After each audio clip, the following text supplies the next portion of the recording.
Beleza, então já estamos gravando a aula, né? Como eu estava dizendo, né?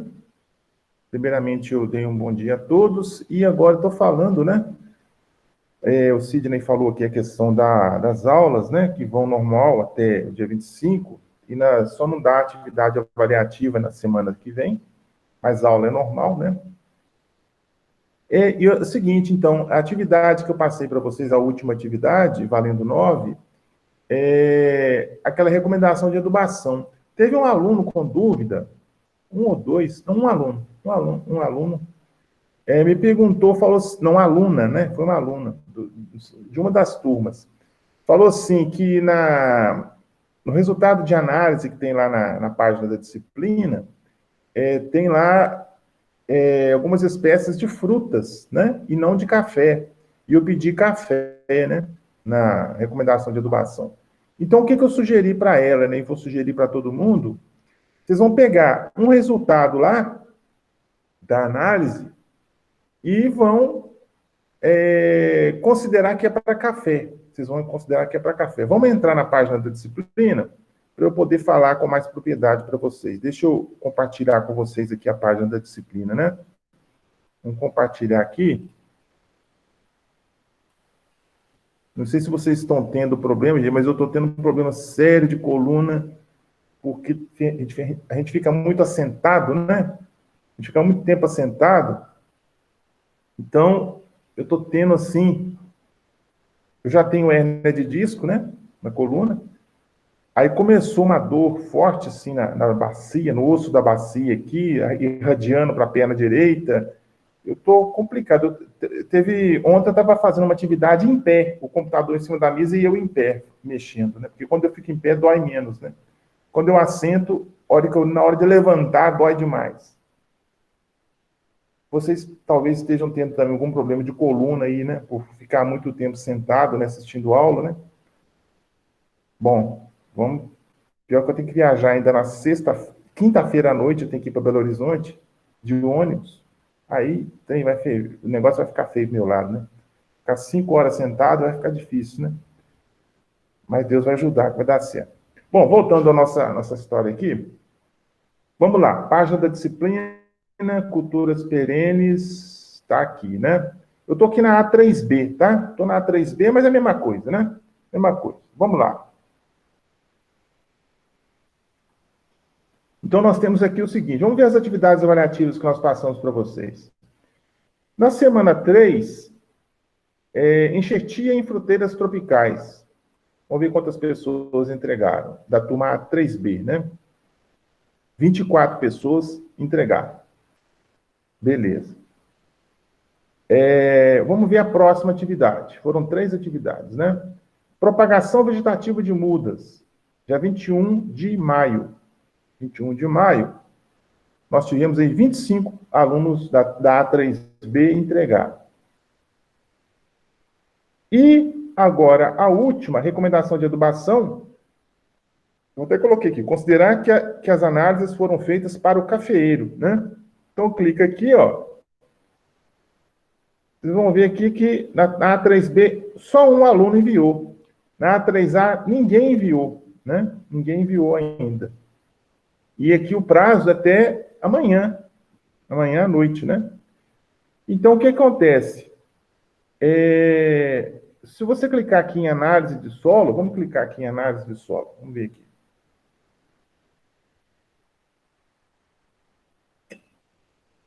Foi uma análise que eu peguei com a professora Fernanda Lima, né? Tem lá, ó, manga, pera, né? Aqui, ó, 2 amostragens para manga, né? De 0 a 20, de 20 a 40, pera também de 0 a 20, 20 a 40, maçã, era de fruticultura lá do Instituto, né? Maçã 0 a 20, 20 a 40, limão 0 a 20, 20 a 40, mexerica 0 a 20 e 20 a 40, pronto. Então, o que acontece? Qual foi a sugestão que eu dei para essa aluna que estava com dúvida, né? E com razão, né? Com dúvida, com razão. Qual das análises aqui, se eu estou pedindo a recomendação para análise do cafeeiro, Qual que eu vou pegar? Não tem cafeeiro aqui, né? Então eu posso pegar qualquer uma. Vocês podem pegar qualquer análise aqui. Vamos dizer que eu vou pegar aqui manga, 0 a 20, 20 a 40, né? Então eu vou pegar aqui a manga, para a cultura da manga, supondo que isso aqui foi para o cafeeiro, né? Supondo que essa análise foi para o cafeeiro. Então aqui eu vou pegar esses resultados de análise aqui, ó, para fazer os cálculos de calagem, de adubação, né? Esses cálculos aqui, esses dados aqui, né? Então, vocês podem fazer isso, né? Vocês podem fazer isso aí. Eu posso, no máximo, né? Eu posso, no máximo, adiar a entrega do trabalho para o dia... Hoje é 15, né? Vamos ver aqui o dia que nós temos aqui. Cadê? Vamos voltar aqui, né? O dia que eu coloquei aqui foi 16, né? Foi 16 que eu coloquei aqui, ó. Então, prazo para entrega, 16 de junho, né? Então, o que eu vou fazer? Eu vou colocar esse prazo aqui para o dia 18, tá? Sexta-feira. Que aí no sábado e domingo, né? Dá para eu corrigir, né? Então, vamos lá. Deixa eu mudar de uma vez aqui, que aí já fica certinho, né? Para vocês aí, né? Para as duas turmas, já fica tudo ok, né? Não gosto de deixar para depois, não, que acaba esquecendo, aí dá problema, né? Vamos mudar aqui, ó. Vamos mudar aqui. Peraí. De vez em quando ele dá isso aqui, né? Dá esse problema aí. Você clica aqui em editar, ele pula lá para cima. Editar configurações.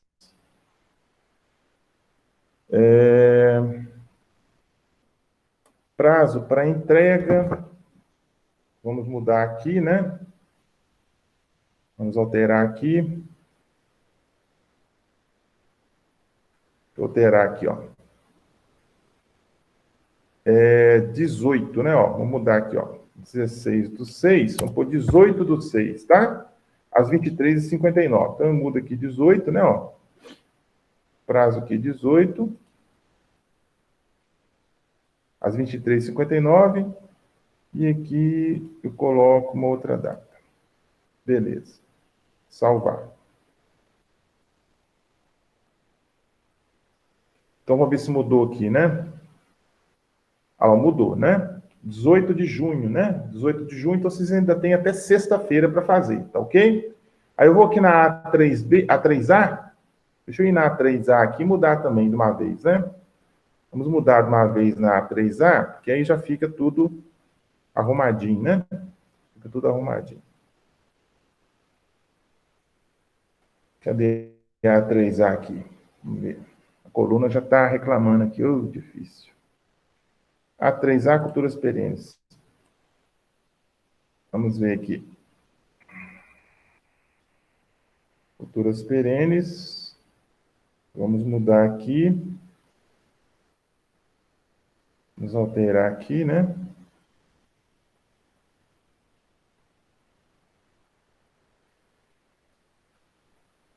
Passar aqui para o dia 18, né?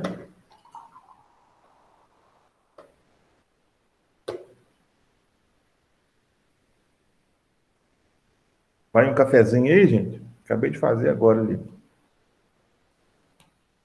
18/6. Vou pôr aqui 18. E aqui, uma outra data aqui, né? Tá.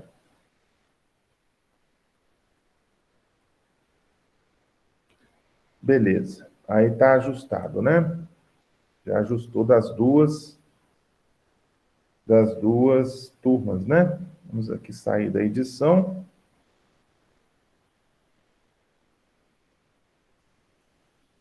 Então está aí, né? Eu estava pensando inicialmente em deixar essa atividade mais para frente, porque nós vamos entrar depois na fruticultura, né? Depois, no segundo trimestre, nós já vamos entrar em fruticultura, deixar para depois. Só que, se eu deixar para depois, nós vamos ficar só com 18 pontos distribuídos, né? Nós precisamos de 27 pontos distribuídos, mais os 3 pontos de entrega pontual do trabalho para dar 30, né? Então, não tem jeito de eu excluir essa atividade, ela tem que permanecer aí, tá? Bom, gente, então tá aí, né? Eu fiz o que eu pude, né? Adiei aí a entrega para sexta-feira, né? Até o último minuto da sexta-feira, que aí no dia 19, dia 20, né? Domingo, eu já vou corrigindo tudo, né? Para poder soltar as notas depois para vocês. Então, aí, o que acontece? Nós temos aqui, ó, a análise de solo, que vocês vão escolher lá a análise de preferência de vocês. Nós temos essas informações aqui embaixo. Aqui a quinta aproximação, né?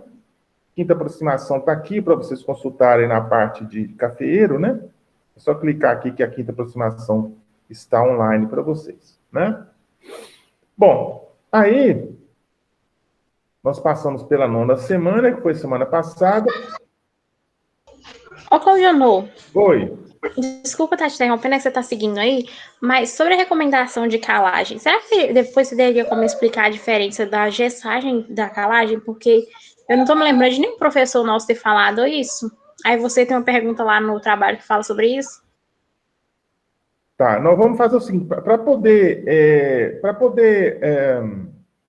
facilitar, nós vamos fazer o seguinte, para poder a gente não perder tempo aqui agora e na sequência, eu vou deixar essas três perguntas aí, né? Essa pergunta número 2 aí, vocês podem desconsiderar, tá? Vocês podem desconsiderar essa pergunta. Depois eu vou explicar para vocês um pouquinho, né, sobre essa questão aí, mas, por enquanto, né, para esse trabalho, vocês podem responder só a questão 1 e a 3, tá? Só 1 e a 3. Deixaremos a gessagem e calagem para falar depois. Vocês fazem só o cálculo de calagem, né? O NC, necessidade de calagem. E não precisa responder essa questão aí, se precisa fazer gessagem ou calagem, né? Nós sabemos que a gessagem, ela envolve também o quê? Uma adição de enxofre, né? A gessagem, nós temos o quê? O que é o gesso agrícola, né? O gesso agrícola, ele é o sulfato de cálcio, né? Por exemplo, o que eu poderia adiantar para vocês? Vamos dizer que a minha área, ela está com problema de infiltração, né? É uma área que está com problema de infiltração, uma área que está com problema de sódio, né? O meu solo tem muito sódio, certo? Então, o solo que tem muito sódio, Na, né, o Na+, esse Na+, o sódio, ele é um elemento tóxico assim, ele é um elemento que ele é maléfico para a planta, né? Vamos falar que é tóxico, não, ele é maléfico, né? É um elemento que faz mal para a planta, o sódio. Então, se eu tenho uma área que está com teor de sódio alto, uma das formas de eu remover esse sódio é aplicando gesso, né? Então, o gesso, ele vai melhorar essa condição aí, reduzindo o sódio. Porque o que ele vai fazer? No coloide do solo, nas partículas do solo, onde tem o sódio ali adsorvido, o cálcio do gesso entra no lugar do sódio. Aí o sódio sai daquela carga, ele sai dali e é lixiviado pela água e vai embora, né? Então, se a minha área, o que eu poderia responder nessa pergunta número 2 aí, mas se quiserem deixar de fora, não tem problema não. O que eu poderia dizer nessa pergunta número 2? O produtor deve realizar gessagem ou calagem na área? Calagem, sim, né? A calagem ela é importante aí, nas culturas, de uma forma geral, é importante que você faça a calagem respeitando a necessidade de calagem que você vai calcular. A gessagem, se o seu solo ele tem pouco enxofre, né? Se é um solo que tem muito sódio, você deve aplicar o gesso também, o gesso agrícola, né? Isso você vai ver com o resultado de análise. Então, o que acontece? O sódio também, uma das coisas que o sódio também causa no solo é a questão da impermeabilização, né? Solo com muito sódio é um solo com problema de infiltração de água. A água tem dificuldade de infiltrar no solo. que tem gesso, que tem sódio, tá? Então, aquele solo que tem sódio tem dificuldade de infiltração de água. Aí, o que eu faço? Eu aplico o gesso agrícola, que além de fornecer cálcio e enxofre para o solo, ele vai melhorar as condições de infiltração de água no solo. Tá certo? Se o solo seu não tem problema de infiltração, você não precisa aplicar o gesso a princípio, né? Não precisa de aplicar o gesso. Então, mais ou menos isso, tá? Uma explicação por alto é isso aí. A gente poderia falar um pouco mais, né? Mas então, né, depende do seu teor de sódio, né? E da questão da permeabilidade da água no solo. São os dois aspectos que eu tenho que observar. E também, de quebra, né, vai o enxofre junto. Né? O enxofre é um nutriente, né, um macronutriente também para a cultura, né, para as culturas de uma forma geral. Então, o enxofre é o CaSO4, né, é o sulfato de cálcio. Ele leva enxofre e leva cálcio como nutrientes. Tá ok? Bom, então é isso, né? Seguindo, então, nós temos a 9ª semana, que foi a semana passada, e aqui nós temos a 10ª semana, que é essa semana agora, né? De 14/6 a 19/6. Nós vamos continuar com a cafeicultura. E o que vai acontecer? Na semana que vem, nós terminamos cafeicultura, né? Nós terminamos cafeicultura na semana que vem, porque na outra semana, dia 29, né? Dia 29 já é o segundo trimestre. Dia 29 de junho já é o segundo trimestre, já começa o segundo trimestre, né? Então, no segundo trimestre, nós vamos iniciar já com fruticultura, né? Aí tem as várias culturas aí da área da fruticultura, né? Então, vamos lá para a cafeicultura. Continuação, né? Tudo bem, gente? Deixa eu ver quantas pessoas estão online aqui, vamos ver. Temos aí 5 pessoas, né? Beleza. Continuando com esses slides do IAC aqui, vamos lá onde eu parei, né? Deixa eu localizar aqui o ponto que eu parei, né? Na aula passada. Deixa eu ver aqui. Foi aqui no slide 30.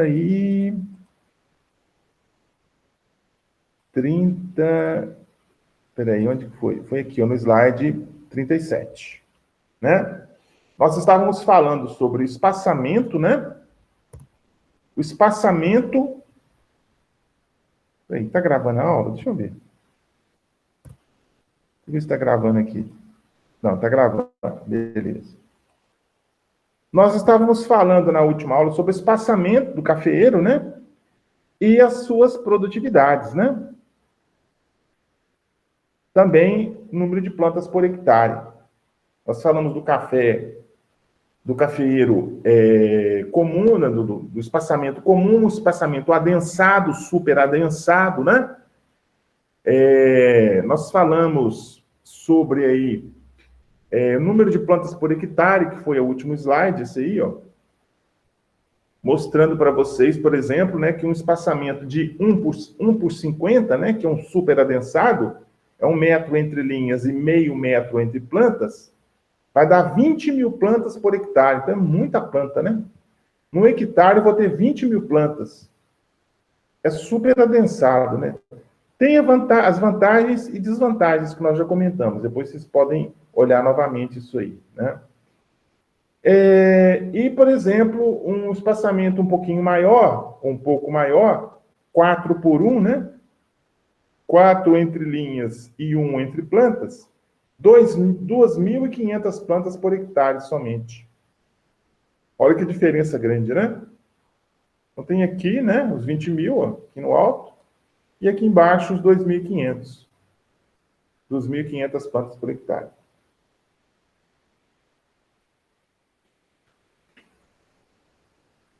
Tudo isso repercute diretamente na produtividade, né? Número de sacas por hectare, sacas beneficiadas, né? Sacas beneficiadas. O que é uma saca beneficiada? É o café que já foi colhido, evidentemente, ele foi descascado, né? Foi seco, foi descascado, foi lá no descascador, ele passa por um processo de descascamento, depois ele vai para o terreiro para secar, né?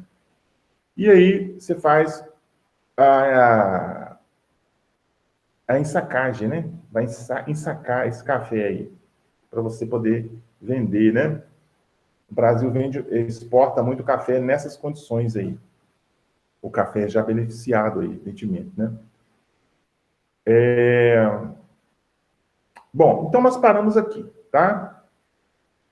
Aí ele fala, né, das vantagens e desvantagens do adensamento, né? Vantagens e desvantagens do adensamento. Então, por exemplo, como vantagens de adensar o café.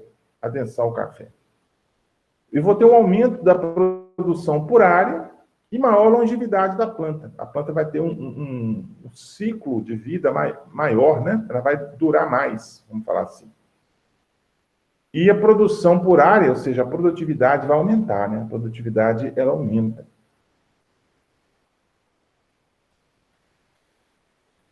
Sacas por hectare ou quilos por hectare, né? Depende aí da unidade que você vai usar. Maturação mais lenta, influenciando na qualidade da bebida, então eu vou ter uma bebida melhor, né? Se a maturação é mais lenta, o que acontece? Se o café ele tem uma maturação meio descontrolada, vamos falar assim, o que eu vou ter? Vou ter, olha que dá a florada, né? Você sabe que o cafeeiro ele dá várias floradas. Vamos dizer, deu uma florada. Aí deu uma florada, eu vou ter lá o café, rapidamente ele vai amadurecer, né? Parte, né, do café vai ficar verde, parte vai ficar seco, né? Ou seja, o seco é aquele que já amadureceu, já passou do ponto de maturação. O maduro é aquele, evidentemente, que seria o ideal, e o verde, ele ainda não chegou na maturação. O passado, né, o café seco e o café verde, eles influenciam negativamente na qualidade da bebida, né? O seco, o verde, por exemplo, ele imprime no café um sabor adstringente, né? Ele dá aquela repuxada. Eu estou tomando esse café aqui, por exemplo, ó. Você sente, né? Repuxando um pouquinho a boca, né? Isso aí pode ser um teor, uma quantidade maior de café seco, café verde, né? Que foi misturado com maduro e com seco e foi beneficiado junto, né? Então, na hora que você faz tudo isso e beneficia e depois torra e moe o café, aquele café que estava verde, ele tem tanino, né? Tem um teor maior de tanino, esse tanino que dá essa repuxada na boca. É a mesma coisa que você, por exemplo, quando come uma banana que não está madura direito, né? Ela dá aquela repuxada na boca, é o tanino da banana, né? Então, no café também tem esse tanino aí. No caso do café adensado, você diminui um pouco isso. O que você faz? O que acontece? A maturação ela é mais lenta, ela acontece mais lentamente, dando tempo para que eu tenha mais cafés com o mesmo nível de maturação no mesmo ramo, né? Então, a hora que eu for fazer a derriça, porque no Brasil o que predomina é a derriça, a hora que eu for fazer a derriça, né, puxar o café do ramo para colher, eu vou ter mais café maduro, que é o ideal, né? O ideal é que você tenha mais café maduro em relação ao café passado, o café seco e o café verde, né?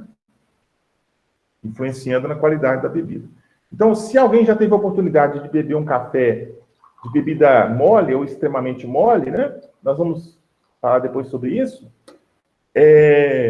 A bebida mole, extremamente mole, é uma qualidade, assim, excepcional, né?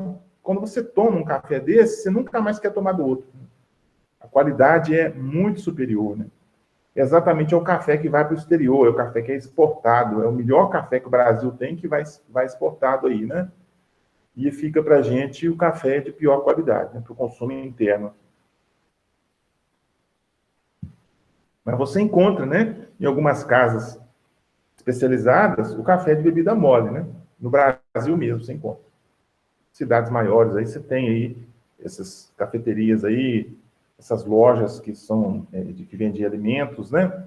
Tem um café de melhor qualidade. O preço é bem maior, é claro, né? O preço é bem maior. É uma outra vantagem do adensamento, é o melhor aproveitamento do adubo devido à melhor distribuição das raízes. Eu vou ter mais plantas, né? Plantas mais próximas, então eu vou aproveitar melhor o adubo, né? Que eu vou aplicar. Menor ataque de bicho mineiro e plantas daninhas. Tá? O bicho mineiro, que é uma praga importante do cafeeiro, eu vou ter um ataque menor e também eu vou ter menos plantas daninhas ou plantas invasoras devido ao densamento. Eu vou ter menos espaço, né, de solo disponível para plantas daninhas ou para plantas invasoras estarem presentes ali. Aumento do pH, cálcio, magnésio, potássio e fósforo e diminuição do alumínio trocável. Não influencia na fertilidade, né? O adensamento aí. Alto índice de estabilidade de agregados, maior retenção de água. Então, eu vou ter o solo mais agregado, um solo mais firme, né? Que vai reter mais água. Bom, isso aí são algumas vantagens. Desvantagens agora. Desvantagem do adensamento. Maior custo de implantação, né? Fica mais caro implantar, começar porque eu vou gastar mais mudas, né? Se eu tenho maior adensamento, eu vou ter mais plantas por hectare. Então, eu vou gastar mais dinheiro com a aquisição das mudas. Eu vou ter podas mais frequentes, né? E maior ataque de ferrugem da folha e broca, né? Maior ataque de ferrugem e de broca. Ferrugem é uma doença, broca é uma praga, né? No adensamento, né? No caso do adensamento, a gente utiliza cultivares de porte baixo. Claro, você não vai usar uma cultivar de porte alto, né? Com um espaçamento pequenininho. Não dá, né? Não tem jeito, né? Então, você vai usar cultivares de porte baixo. Adubação. Adubação, nós temos 3 etapas. 3 etapas. Adubação de plantio, formação e produção. Né? Adubação de plantio, né? Formação e produção. Adubação de plantio. 30 a 45 dias antes do plantio, no momento do sulcamento, você faz a adubação de plantio. O que eles sugerem, né? Adubação orgânica, você vai colocar 20 litros de esterco de curral curtido por metro de sulco, ou então 300 gramas de esterco, né? Curtido por cova. O super simples, você vai usar, né, um formulado que só tenha fósforo, é o 0,20,0, né? É o superfosfato simples, 300 gramas por metro de suco, ou então 20 a 80 gramas por cova de superfosfato simples. Calcário moído, 300 gramas por metro de suco. Potássio, de 50 a 100 gramas por metro de suco, que vai dar de 10 a 30 gramas de potássio por cova. Tá? Então, você vai o quê? Normalmente, na adubação de plantio, você vai usar o quê? Os macronutrientes, né? NPK, normalmente, né? Você usa o NPK. No caso que você vai usar o NPK mais o calcário, né? Para a correção. Após o pegamento, né? Das mudas, eu vou parcelar em 4 vezes. Então, é uma coisa que dá um certo trabalho, né, gente? Dá um certo trabalho fazer isso. Você vai ter que parcelar a sua adubação em 4 vezes. É a sugestão do IAC aqui. Existem outras sugestões, mas o IAC está sugerindo isso. Você vai usar 5 gramas de nitrogênio 30 dias até o fim das chuvas, né? E 10 gramas de potássio 30 dias, né, por 30 dias, até o fim das chuvas. Período chuvoso, porque se você fizer o parcelamento no período seco, o adubo não vai dissolver no solo, então não vai resolver nada, né? Tem que fazer isso no período chuvoso.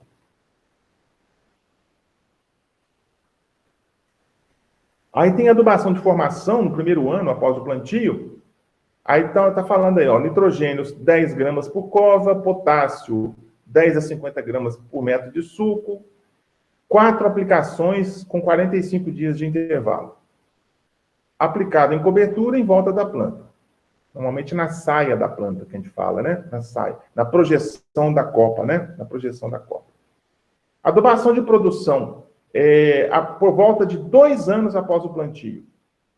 No boletim 100 do IAC, ele sugere isso aí, ó, esses teores aí. Então, eu não vou ficar lendo aqui, não. Tá aí, ó, produção esperada, né? Teor de nitrogênio nas folhas, ou seja, você vai fazer uma adubação foliar. O fósforo resina, né? O método lá do fósforo resina. E o potássio trocável, né? Em função dos teores, você tem aí as sugestões de adubação, né? Para o cafezal, né? Para o seu cafezal. Bom, aí vem a parte nutricional, né? Sintomas de deficiência, né? Esse assunto é bem amplo, gente.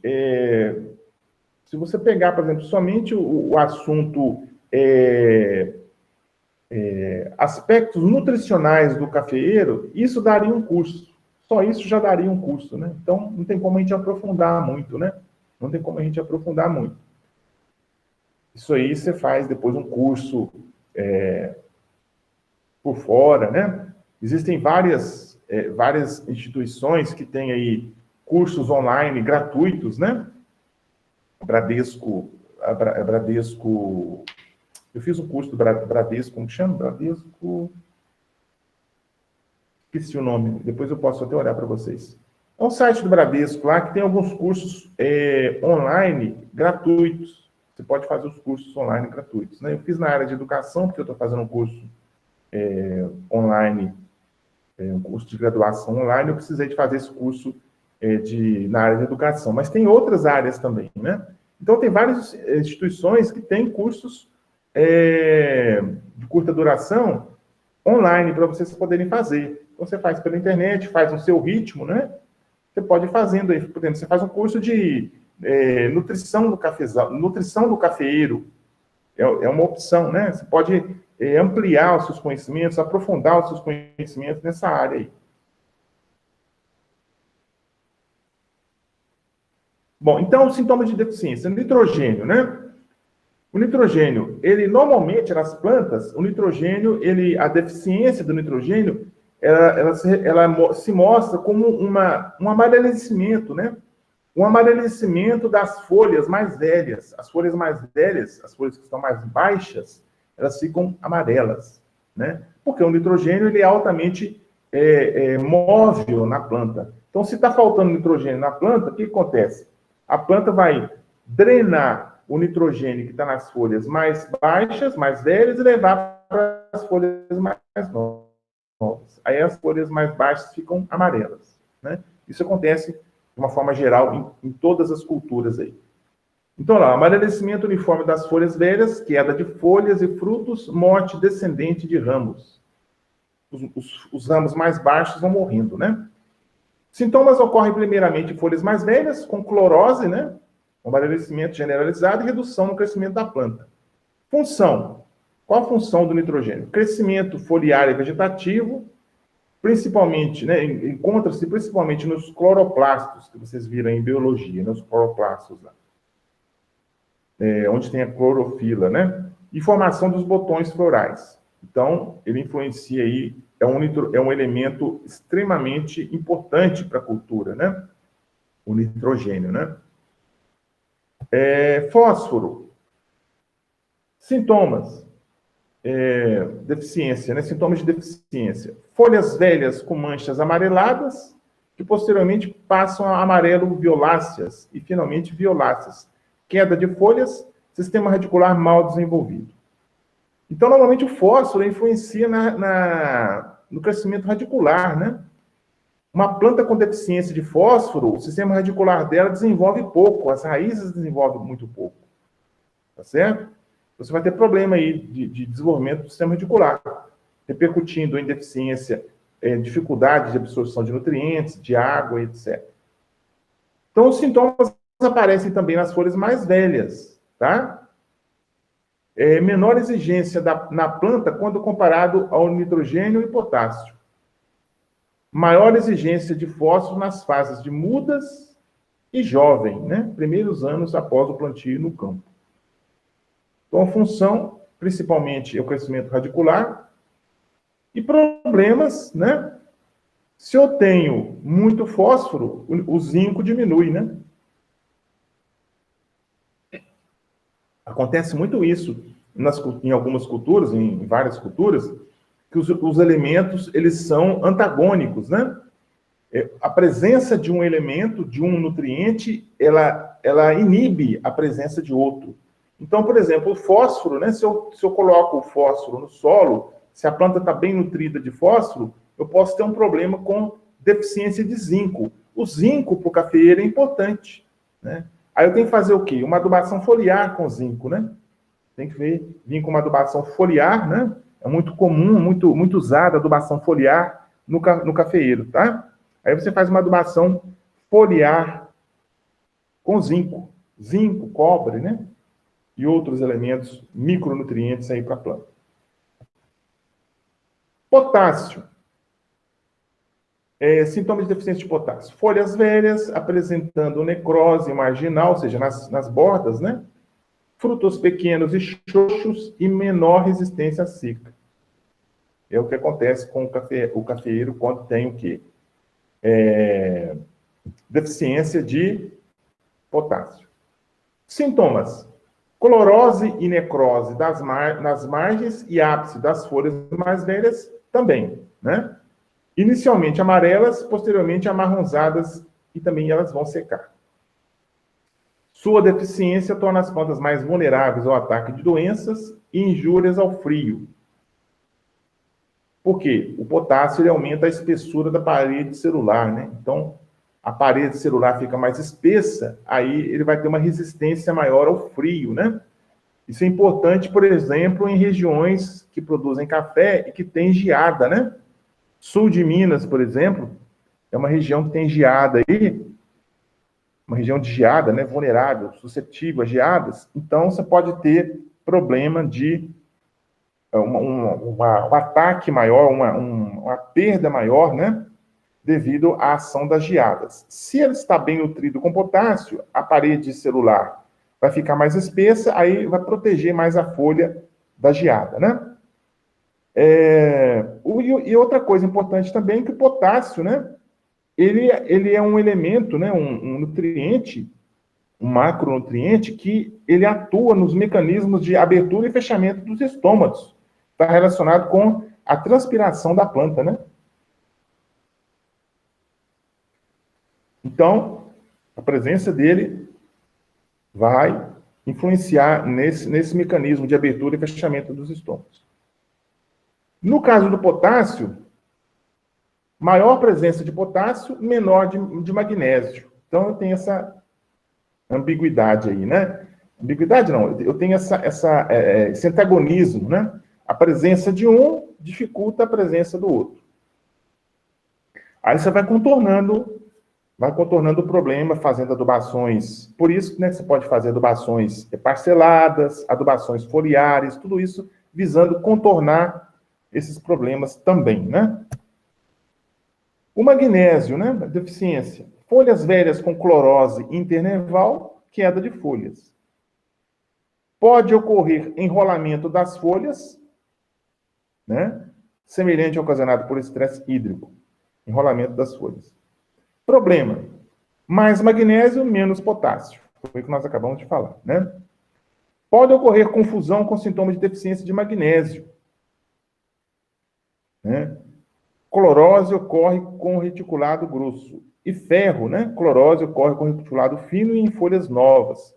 Então, gente, a questão de você... Uma das coisas mais difíceis e que exige mais prática para um técnico, por exemplo, que vai trabalhar com grandes culturas, ou com culturas que não sejam grandes culturas, uma cultura, qualquer cultura aí, é exatamente aquele profissional que trabalha com nutrição de plantas, né? Então, você chegar numa lavoura e determinar visualmente e de pronto o que está acontecendo com a lavoura, é difícil, né? Por exemplo, você é chamado num cafezal para saber o que está acontecendo. Está acontecendo um problema lá. Aí você chega e olha as folhas. As folhas estão com amarelecimento, estão com isso, estão com aquilo. Pode ser várias coisas. Pode ser, por exemplo, uma deficiência de algum nutriente, pode ser uma praga que está atacando, né? Pode ser um aspecto relacionado com o clima, tá certo? Então, é difícil para você detectar, principalmente no início, né? Com o passar do tempo, com a prática, né? Com o dia a dia, trabalhando com aquela cultura, por exemplo, ali. Por exemplo, técnico da Emater, né? E da Ipamig, que trabalha direto com o cafezal, estão trabalhando há vários anos. Eles chegam na lavoura de café, né? E rapidamente eles vão saber. Bom, isso aqui é deficiência de nitrogênio, aquilo ali é deficiência de potássio. Isso aqui é uma praga tal, né? Então, tudo bem. Aí eles têm um tempo maior de prática, né? No dia a dia com a cultura. Só um instante, gente, eu vou precisar atender aqui. Um minutinho, rapidinho. Alô?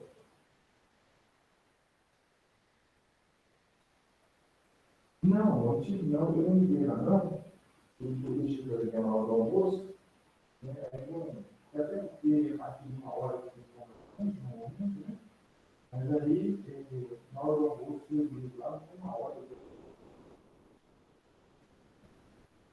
Vai atender você? Então tá, tá bom. Então, beleza. Tchau.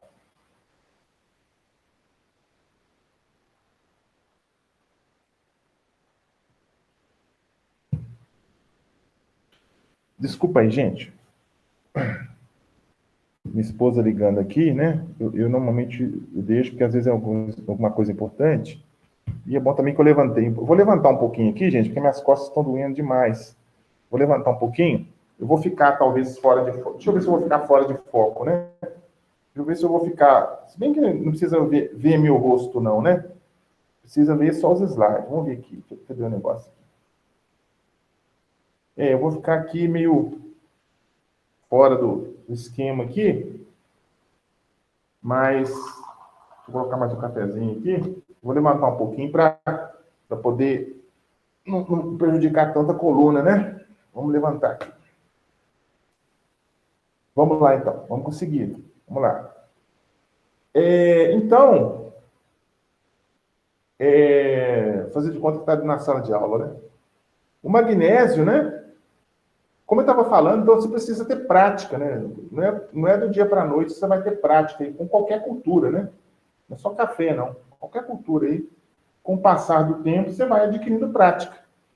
Com essa parte aí de detecção de deficiência de nutrientes ou pragas, né? Às vezes, o sintoma ali te confunde, né? Às vezes é uma praga que está acontecendo, você pensa que é uma deficiência de algum nutriente. Ou às vezes é alguma coisa relacionada com a parte fisiológica da planta, você pensa que é uma doença, uma praga, né? Então isso aí confunde um pouquinho. É o que ele está falando aí, que você pode confundir, às vezes, deficiência de magnésio com deficiência de ferro, né? Só que ele fala que do magnésio, a clorose ocorre com reticulado grosso. Os retículos, né, as listas são grossas. E com ferro, é o reticulado fino e em folhas mais novas. Tá? Então tem essas diferenças aí. O cálcio, né? Folhas novas com amarelecimento da borda para o centro, né? O amarelecimento ele vai da borda para o centro, vai caminhando nesse sentido. E morte de ramos novos. Sistema radicular pouco desenvolvido, implicando em baixa resistência seca, com queda de folhas, flores e frutos. Então dá uma perda, dá um problema sério na lavoura, né? Sua deficiência causa crescimento desuniforme da folha. Eu não sei se diminuiu o volume da minha voz aí, gente, que eu estou um pouquinho mais distante do computador. Se estiver muito longe a minha voz, aí vocês falem, por favor, que aí eu dou um jeito aqui. Eu tive que afastar um pouquinho do computador para poder não sair totalmente do foco da câmera, né? Mas se tiver ok o áudio aí, estiver dando para vocês ouvirem, beleza, né? tiver algum problema, vocês falem, por gentileza.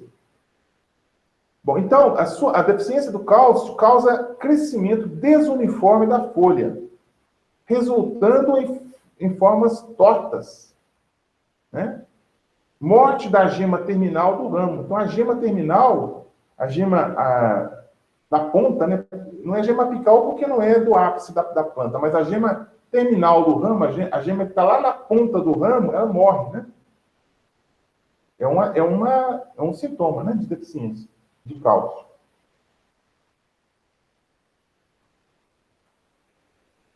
Geralmente, a deficiência de cálcio é acompanhada pela deficiência de boro, ocorrendo a seca de ramos, que é o dieback, né?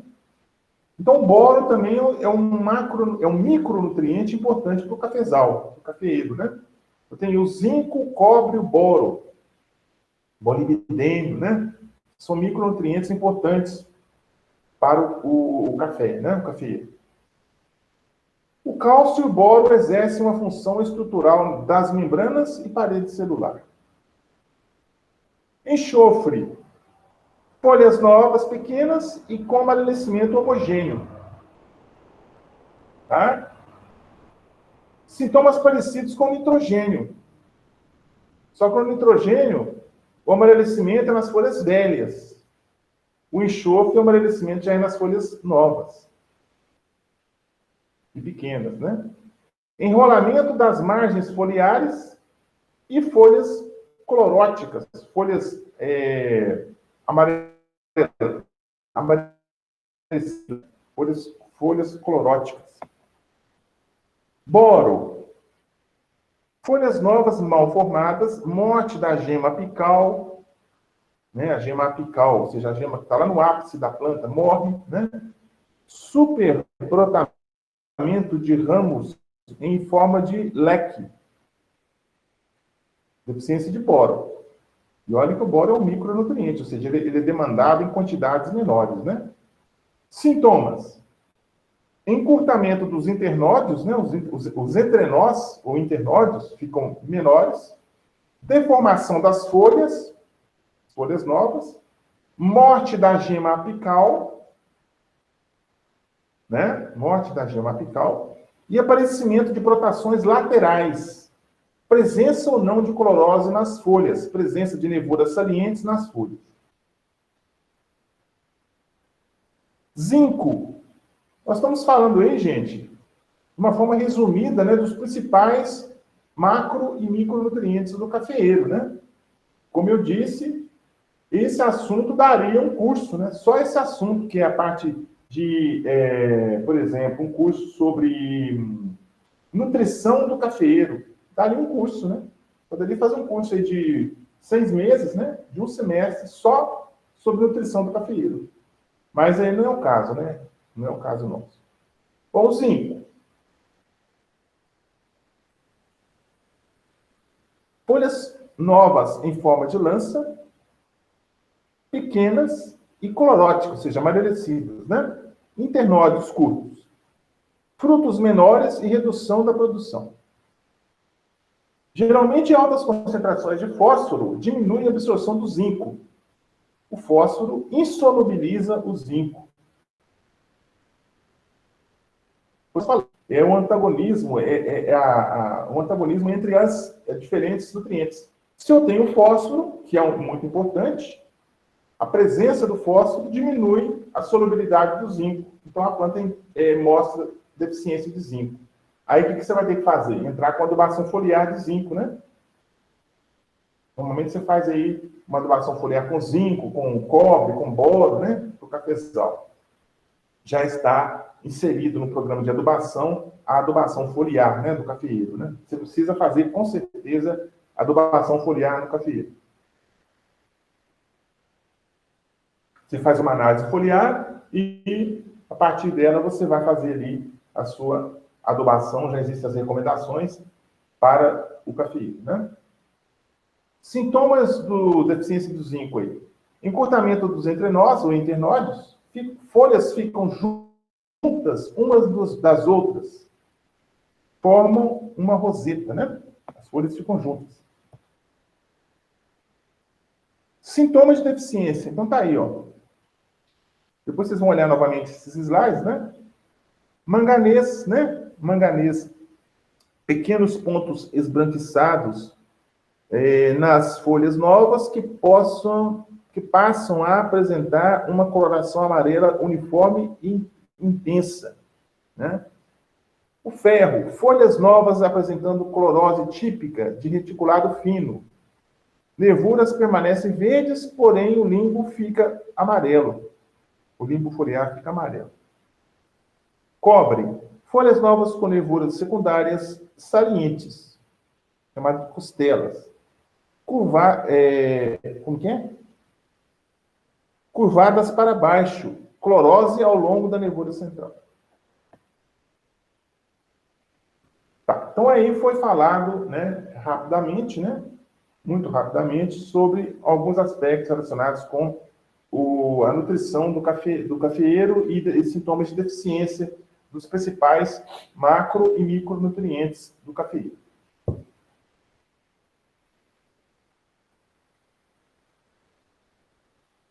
Bom,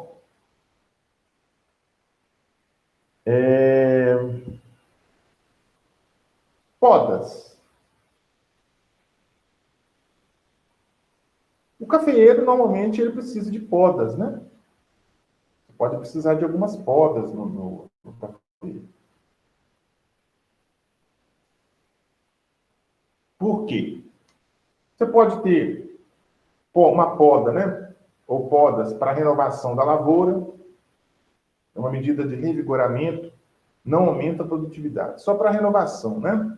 Às vezes você tem ali galhos velhos, uma parte já está bem, né, bem velha na planta, você vai retirar aquelas partes ali, né?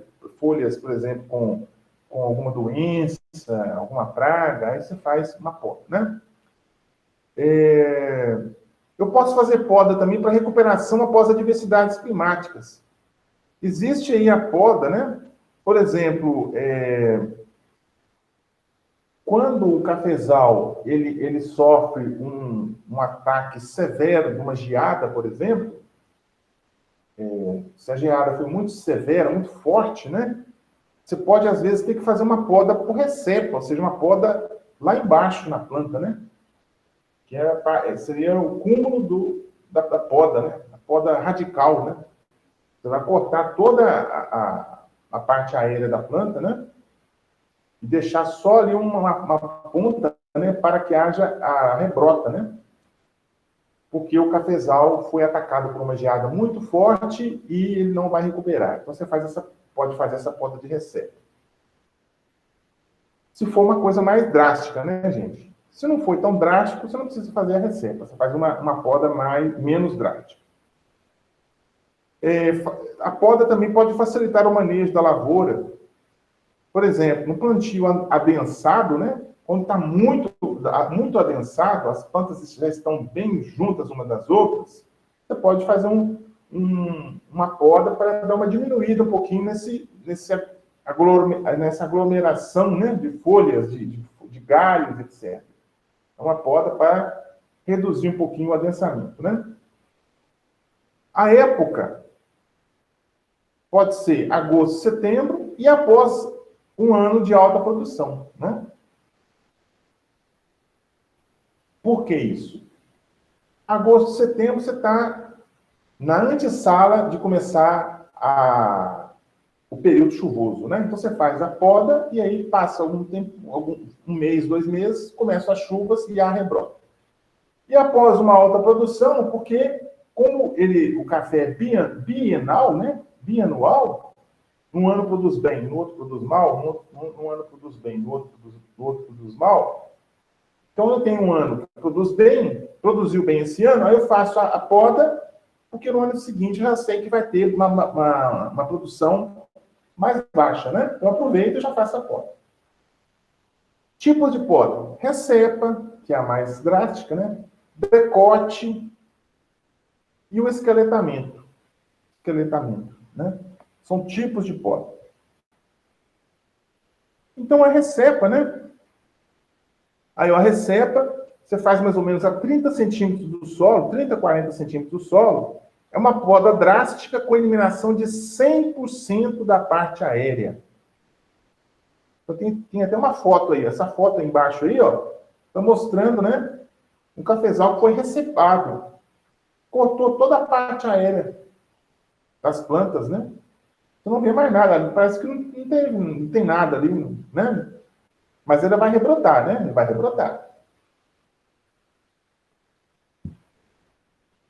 Se possível, deixar ramos nos pulmões.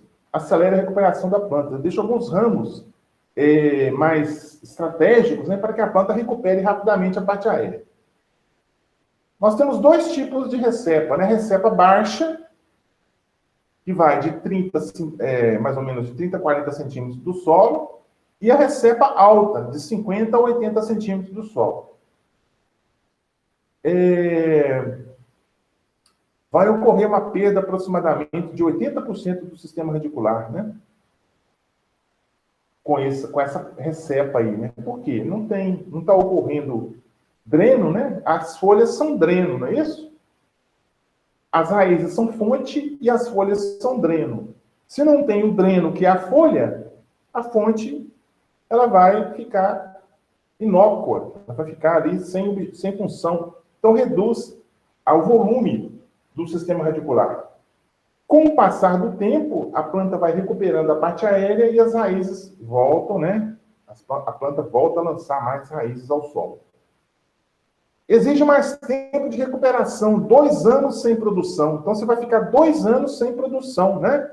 Então, se você tem aí uma geada, né, na região que seja propícia à geada, né, vulnerável à geada, você já sabe que você vai ficar no mínimo 2 anos sem produzir. Você faz a recepa, né? Aí é 40 centímetros mais ou menos do solo, deixa os ramos pulmão, e aí vai recuperando. Daqui a 2 anos você volta a produzir de novo. Tá? É dessa forma.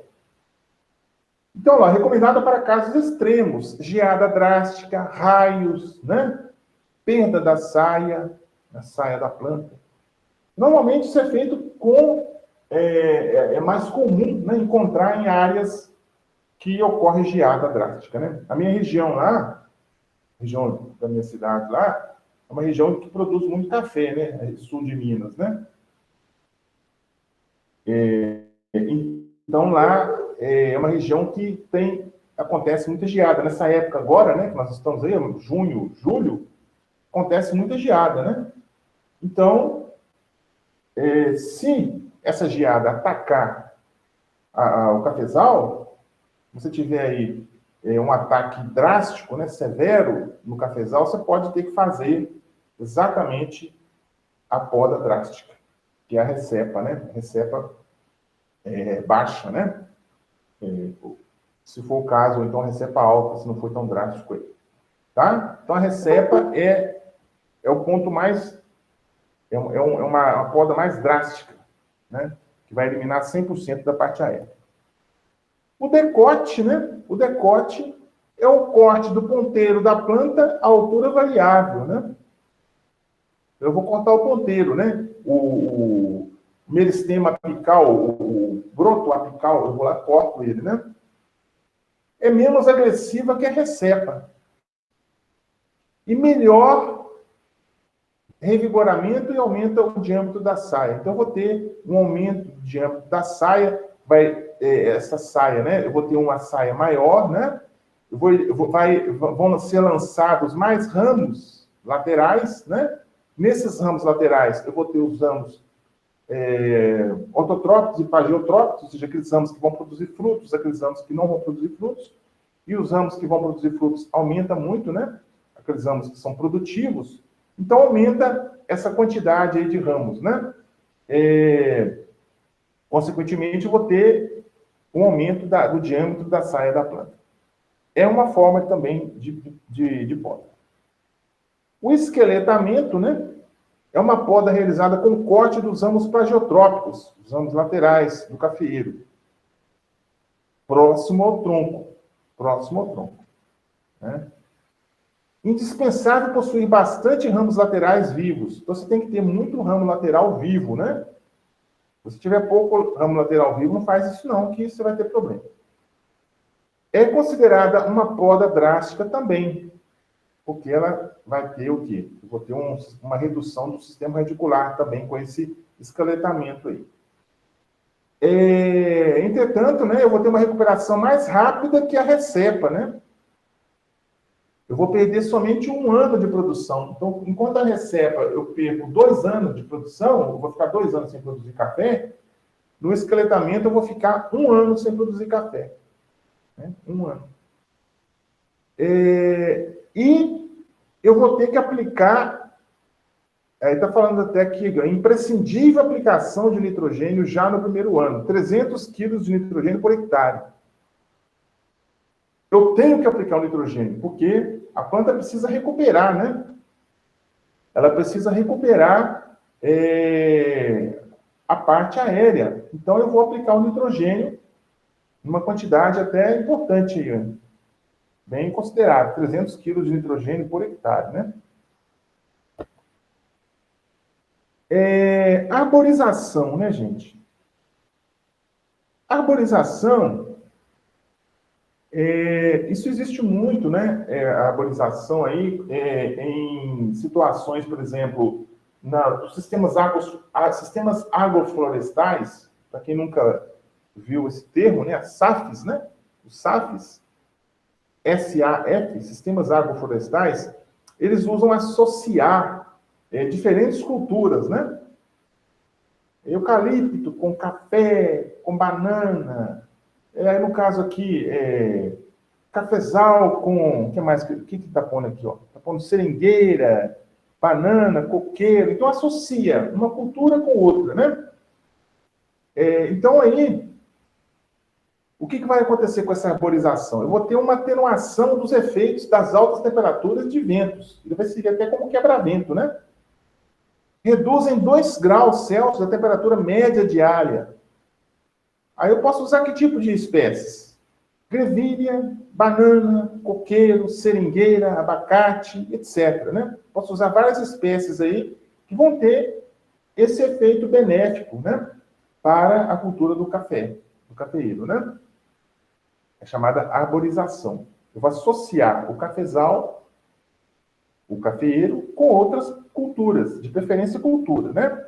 Não vou plantar ali uma espécie que não vai ter aproveitamento econômico nenhum, né? Não tem lógica uma coisa dessa. Irrigação, né? Então, na irrigação, a gente sabe que tem um aumento da produtividade, eu vou ter um suprimento hídrico nos veranicos e na florada. Nós falamos também já sobre isso lá atrás, né, na irrigação, que a irrigação ela vai uniformizar o florescimento e a maturação. Quando eu irrigo, o florescimento vai ficar mais uniforme. Consequentemente, eu vou ter mais frutos maduros por planta. Se eu tenho mais frutos maduros e menos verdes, por exemplo, a qualidade da bebida vai ser melhor também, né? Vai ser maior. Certo? Então, a irrigação favorece isso aí. Tipos, eu posso ter aspersão e gotejamento, né? Que seria, no caso aí, o método, né? A palavra mais correta. Método, aspersão, método por aspersão e sistema por gotejamento. É o termo correto, né? Dentro da aspersão, posso ter o pivô central, né? Muito usado aí em regiões mais planas, né? Para cultivar o café. É muito usado isso aí, por exemplo, no Triângulo Mineiro, né? O café produzido lá, eles irrigam bastante com o pivô central. Bom, pragas e doenças. Pragas e doenças. Vamos ver o tempo nosso, como é que está aqui, gente? 10:55, né? Vamos falar mais um pouquinho, aí a gente encerra, tá? Para não ficar muito conteúdo para um dia só. Vamos falar mais um pouquinho e aí a gente encerra, né? O nosso horário é 11h15, mas nós não vamos até 11h15, não, né? Vamos um pouquinho antes. Até porque eu também tenho aula 1 hora também, né? Com o pessoal aí. Tem que ir correndo, almoçar e voltar, né? Então, pragas e doenças do cafeeiro, né? Vocês também devem ter aula 1 hora, provavelmente. Ó, temos muitas, né? Muitas pragas e muitas doenças, né? Então, doenças. O cafeeiro, como é uma cultura muito importante para o Brasil há muito tempo, essas doenças já são estudadas há muito tempo, né? E tem as doenças mais, assim, características da cultura. Você fala no cafeeiro, você já lembra logo da doença X, né? Quais são elas? Ferrugem, a primeira, né? Mais comum aí, a ferrugem da folha, né? A Emileia vastatrix, que é o agente causal, né? Essa bactéria aí, né? Emileia vastatrix.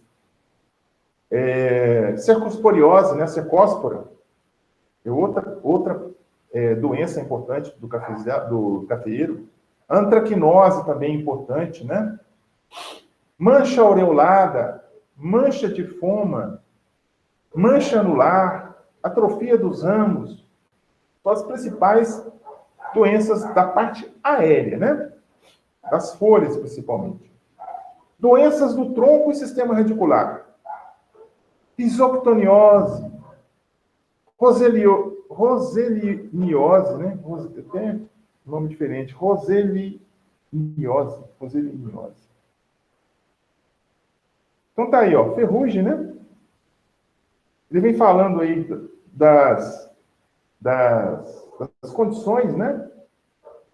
Para acontecer a doença e também o que ela causa, né? Então, a ferrugem é a doença mais importante do cafeeiro. Ela causa desfolha, reduz 50% na produção. Né? Muito drástico, né? As temperaturas favoráveis para essa doença, 21 a 23 graus, né? Variando de 18 a 26, agravada em altitude e adensamento. Então, maior altitude de cultivo e maior adensamento, eu vou ter mais ferrugem. Então, por exemplo, o café que é cultivado em altas altitudes, né, regiões mais declivosas, né, e também mais adensado, que a moda é o café adensado, tudo isso aí aumenta a gravidade da ferrugem da folha, né? Então, você tem, né, um lado bom e um lado ruim, né? O lado bom do adensamento, nós já falamos, o lado ruim tem essa questão aí do aumento da incidência de ferrugem das folhas. Sintomas a partir de novembro, né? Nas regiões produtoras aí. O controle. Eu posso usar cultivares resistentes, existem várias ou algumas cultivares resistentes à ferrugem, né? E, né, quem tá fazendo cultivo de café orgânico não vai ter essa opção, mas se for cultivo tradicional, você pode usar fungicida, né? Alguns fungicidas aí que são recomendados para a cultura, quando atingir no máximo 5% de infestação, tá? Então, se eu tiver com 5% de infestação de ferrugem, eu faço lá uma amostragem das folhas, se eu tiver com 5% de incidência de ferrugem, até 5%, eu uso fungicida, tá? Passou de 5%, já passou do grau máximo de infestação, não adianta mais aplicar fungicida, né?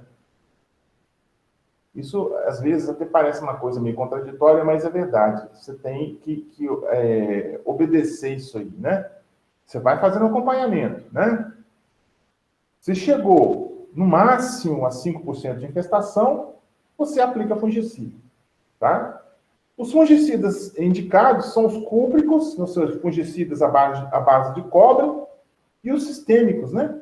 Ou os dois, né? Os fungicidas sistêmicos, eles são usados no pé da planta, né? A planta vai absorver esse fungicida, né? E esse fungicida vai eliminar, né, o fungo, né? O fungo causador da doença. Então, gente, a ferrugem é uma doença fúngica, né? Ao contrário do que eu falei, bactéria, né? Fúngica, né? Então, nós vamos ter o quê? Eu posso fazer a aplicação dos fungicidas pelo solo ou pelas folhas, né? Aplicação foliar ou então pelo solo. Aí, ó, temos os fungicidas cúpricos, né? Óxido cuproso, oxicloreto de cobre, calda bordaleza, né? Que é um fungicida mais antigo, mas ainda é utilizado, né? Ele tem um impacto ambiental menor, né? Calda bordaleza. Temos os sistêmicos. Pode ser usado via solo e foliar, tá? Os triazóis, esse nome é brabo. Estrobilurinas, triazóis e cauda viçosa, né? Aí vem a cercosporiose, né? Cercosporiose é uma próxima doença. Nós não vamos falar da cercosporiose hoje, vamos deixar para falar da cercosporiose mais adiante, que vai ser a nossa última aula da semana que vem, né? A semana que vem, né? Nós teremos, vai ser dia, deixa eu ver o dia que vai dar isso, dia 22, né? Dia 22. Nós teremos aí a nossa última aula de culturas perenes nesse trimestre, tá? E nós vamos seguir a partir daí da cercosporiose, né? Partiremos desse ponto aí, tá bom? Então, eu estou com o horário aqui 11h02, eu vou parar por aqui, né? E seguiremos, então, na próxima aula. Se tiver alguma pergunta, vocês podem fazer, né? Alguma consideração. Se não tiver, nós vamos parando por aqui, né? Vamos parando por aqui e voltaremos, se Deus quiser, na próxima aula aí. Se Deus quiser, né? Um abraço a todos, né? Vamos torcer aí. Torçam para minha coluna melhorar aí, gente, porque eu tenho que estar bravo, viu? O negócio tá difícil aqui. Um abraço a todos aí e até a próxima aula, se Deus quiser. Boa semana, boas aulas para vocês. Tchauzinho, gente. Vou parar a gravação aqui, tá? Tchau, Claudio. Tchauzinho. Até mais. Não esqueçam do trabalho, tá? Tchau, Claudio. Tchau, Sidney. Até logo.